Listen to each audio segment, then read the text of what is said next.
Thank you. Bye-bye. Now, on to a different subject altogether. 20 years ago, a young doctor working at Temple Street Children's Hospital in Dublin pioneered and pushed through a medical test, which was later to represent a major medical breakthrough. Known today by most people simply as the heel test, it's a simple test involving taking a small amount of blood from the heel of a newborn infant. And if this is done in the first 4 days of the infant's life, one can tell if the child is suffering from an enzyme deficiency, which could lead to mental retardation. Our reporter Anne Daly went along to Temple Street Hospital to speak to those involved, particularly the pioneer Seamus Cahalane, but first lab supervisor Sheila Flynn, who was analysing the morning batch of heel tests just in from the country's maternity hospitals.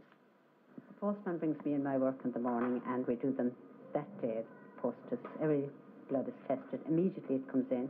It's a very quick service, which is very important, because the sooner, if we have a baby with a missing enzyme, then we would need to start working on that baby and get it on diet immediately, and this is the important part. But most of the babies, of course, nearly all of them have gone home by the time I get looking for them, but they're picked up very quickly.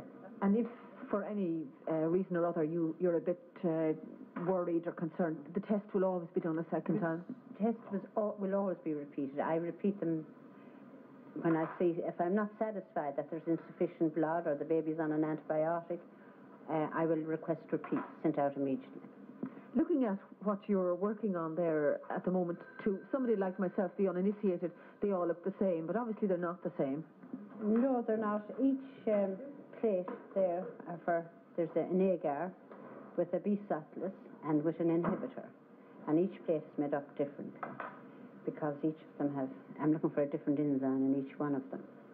And I put 56 babies up on each plate, and I know you wonder how I will know which is which, but I have a template there which will tell me in the morning, and the plates are all nicely marked, and the cards, the filter paper is marked, the baby's name and address, date of birth, where it's from, and I'll be able to contact them very easily and know them. Amazingly, the heel test can show a broad spectrum of genetic deficiencies, as biochemist Una Gibbons explained to me. Here I do the investigation for the congenital hypothyroidism. This is done on discs punched out from the Guthrie card. And in fact, we're trying to detect low levels of hormone or deficient hormone in certain newborn babies. In the case of the congenital hypothyroidism, they can be treated by hormone replacement. And this is in effect what I'm looking for here. Prior to 1979, we did not screen for congenital hypothyroidism. And congenital hypothyroid babies were detected clinically, we'd say perhaps at 3 months of age, and they were given replacement therapy. But now, with the instigation of this new, well, relatively new test, they can be picked up at a far earlier stage, within perhaps 7 to 8 days, and treatment can be initiated at that early stage. Whereas if treatment is delayed, the child's both physical and mental development is retarded. Well, the man that pioneered the test here in Ireland was Dr. Seamus Cahalane, and I asked him to cast his memory back to those early days.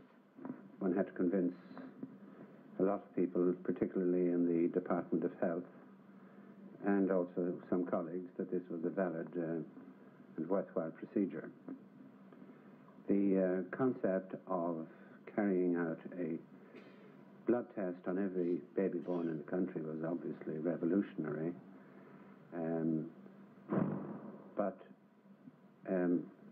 I try and, as you asked me to recall my own feelings, I try and recall how excited I was at the time of the invention of this procedure by Professor Guthrie in Buffalo, New York, that you could carry out an absolutely sensitive biochemical procedure on a small drop of dried blood collected on filter paper. It was revolutionary, and it was a revelation to me, because heretofore we'd been dealing with large samples of blood, and taking large samples of blood from small infants is, it's dangerous in any case, because you've got to remember their blood, their total blood volume is small.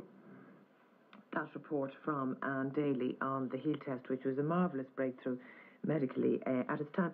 Just a quick couple of remarks.